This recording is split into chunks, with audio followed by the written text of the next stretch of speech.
What's up, sellers? This is a super easy video. I'm going to show you how to use AMZ Scout and find 5 quick potential products. And I love AMZ Scout because they display their data a little bit different from what I'm used to. And so I've been able to actually find some pretty sweet products so far. Some that I've never really been able to find before. So if you come in here under product research, you'll come into this product database. And you know, in Amazon, there's so many different categories to sell in, and within each of these categories, there's like 10 to 15 other subcategories. And there's so many good ones to pick from, but the ones that I would suggest to stick to are going to be like baby products, pet supplies, toys and games, arts, craft and sewing, health and household, office products, sports, outdoors and fitness, home and kitchen, patio, lawn and garden, and tools and home improvement. Now that can be expanded upon. You might be able to find a couple products in like automotive and tooling equipment. That'd be great to do private label with, but I would stick to those that I mentioned. So for this example, I'm going to stick in the pets and supplies, arts,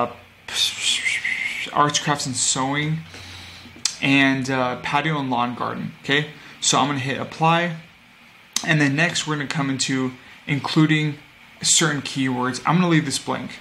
And then I want the price range of anywhere from $10 to $25. And then if we click right here under more filters, it's gonna bring down a lot more other points of criteria that we can edit. And really, when you're doing product research, you want to start off by kind of making it like a funnel. You know, it's kind of like a marketing funnel.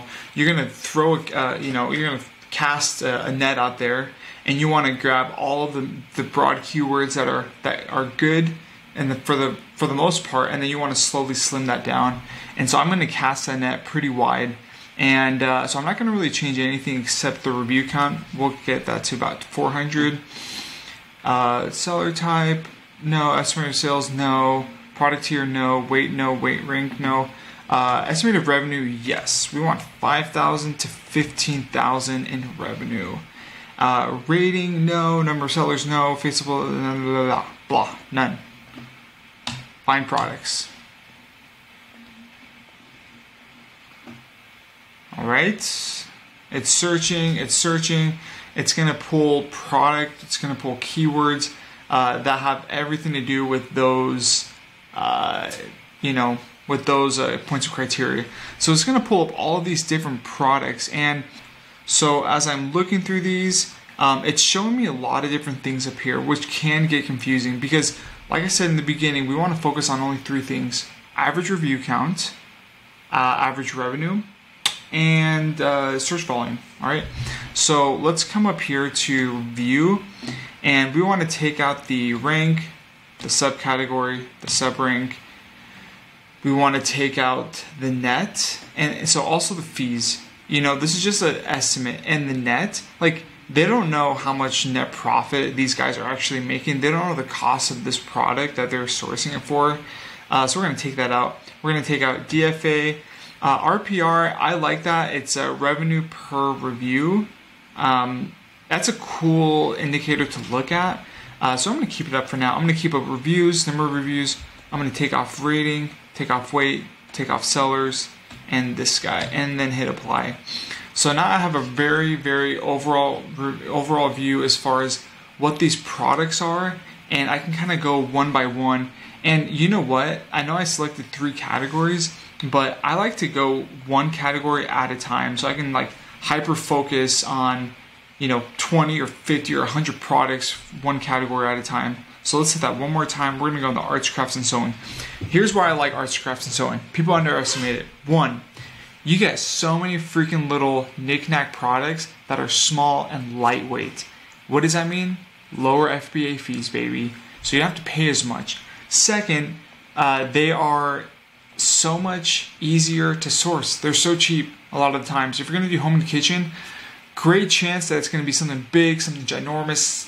The fees are going to add up with shipping, with the product cost itself. But something like this, these knick-knack products, they're so good for a beginning seller. Because here's the thing, when you're first starting to sell up on Amazon, you want to make bank? Absolutely. But do you want to make sure it works? Yes. That's the most important thing, is not losing your money.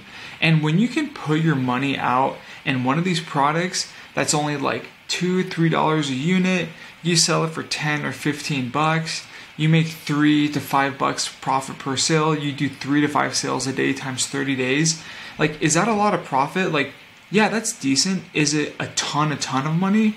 No, but you have the confidence that you can do the same, you can do the same thing with a bigger product, and you can put more capital towards financing inventory. Hope that makes sense. That's just my personal belief. That's what I've seen works the best.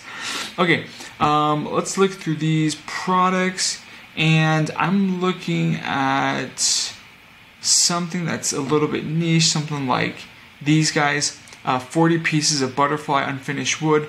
Why I like this is it's not just butterfly woods, it's 40 pieces, very distinctive. So people want a set of 40 on these set of 40 with these products. Okay, that's good. Still looking. These are all really good products. But I like this one right here already. Cool. Let's click this guy. Wow. He is, and let's open up the AMZ Scout Pro extension.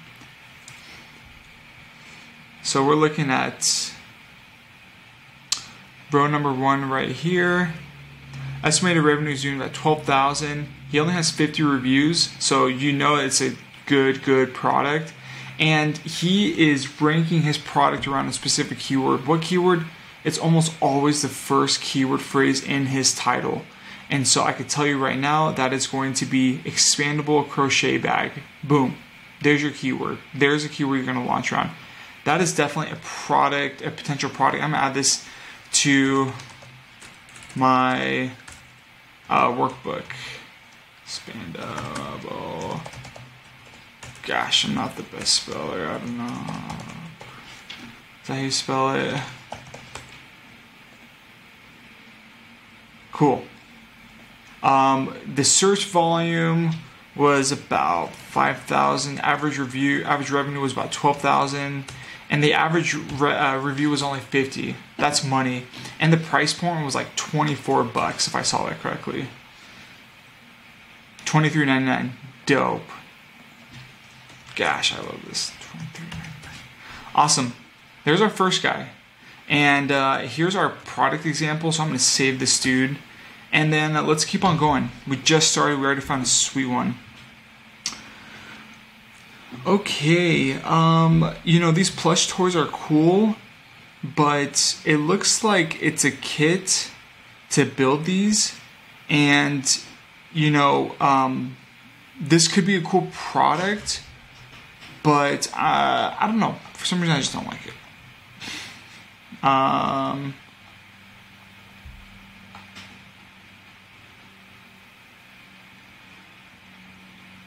So one quick little hack for starters, if you're gonna focus a product offering around should it be more revenue or less reviews? Like, I would do less reviews, because honestly, when you launch it, it's gonna get to page 1 so freaking fast because it's not competitive at all.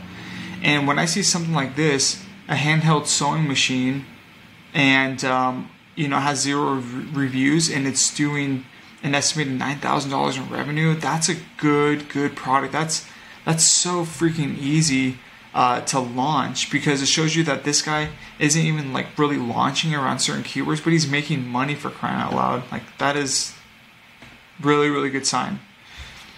So it's this guy up top here. He's doing about 9,000 in revenue. He just launched it on the 18th of June, and it's the beginning of August right now, and the price is $18.98. That's really good. I love this. What is the main keyword? Handheld sewing machine. Remember, the main keyword that he's ranking for is going to be the first keyword phrase of the title. So handheld sewing machine, love it.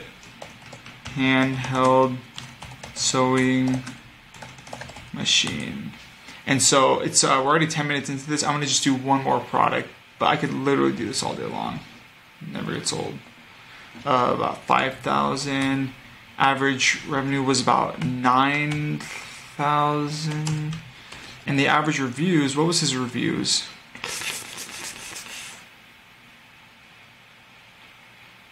You probably see it. Oh, he had 0. Hello. He had 0. Money. Cool. So like I said, you know, you could play around with these filters if you want to go, okay, what's the product that's doing the highest revenue? Is that like interesting in that, you know, is that something that we'd want to focus our product offering around? Yes.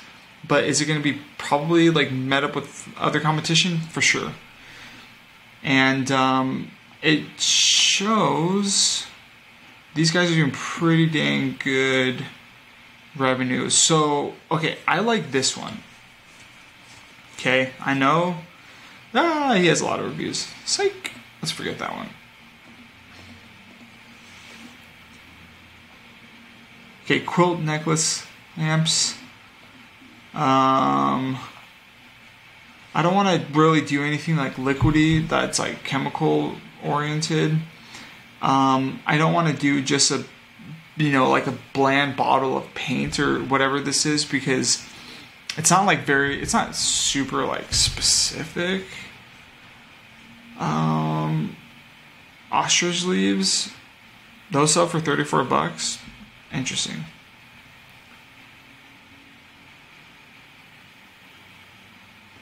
Ooh, let's see. Craftables tea, heat transfer vinyl. Nah, it doesn't get me excited like vinyl or like paper or like selling plastic. Like I want to sell like a kit, or I want to sell like a cool product. I don't want to just sell freaking. Okay, you know what? That's all right. Let's go on to a different category.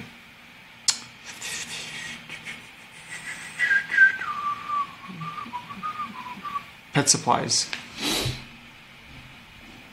Find products. Also, by the way, if you want to buy AMZ Scout, I do have a discount code down below. Love this tool. I believe they have like a 14-day free trial, so get it for 14 days. If you want to cancel, but at least you're trying to find a product and eventually launch your Amazon FBA business. So I love this guy. One, why do I love it? Because it's freaking small. It looks super light already, and I've seen my dog use this before.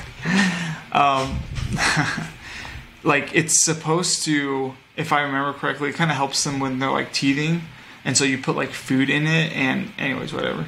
So this main keyword is interactive treat dispensing, probably something like this, like treat dispensing toy. One of these main keywords, but what I'm looking at is a review count, only 120, and let's see what they are doing in terms of revenue.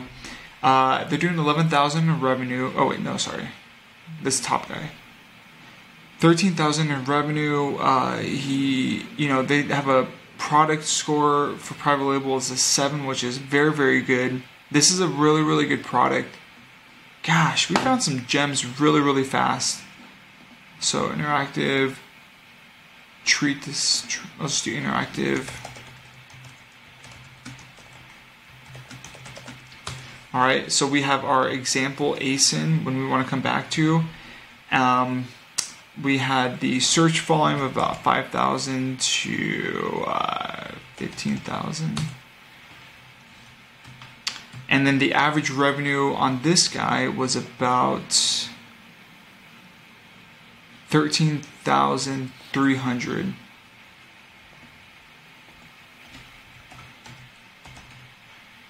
Whoops.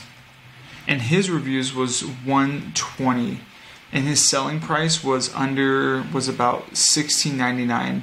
And here's the thing: is your selling price. You know, this video is not on Alibaba on sourcing, but your selling price is going to be typically 30% or below your your cost of goods, your COGS, will be anywhere from 30% or below your selling price. Just to kind of give you an idea, that's a rule of like in e-commerce is like the rule of 30. You know, typically like cost of source and ship your product is 30%, The other 30% is either to the platform that you're selling on or advertising, and then your goal is to make at least 30%.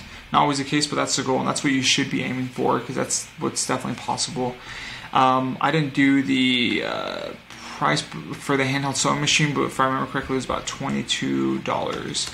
So this video, like I said, I just wanted to find 3 different products using the product research tool. In the next video, I'm going to show you do a reverse ASIN lookup. We're going to find other keywords that these 3 products are ranking for, and so when we create our product offering and we launch for this product, we know what keywords to launch for, and then that way we can make the kind of money that these guys are making. So hopefully that was helpful. If you have any questions, let me know. I have a free product research course down below, and of course subscribe to this channel, and I very much appreciate it.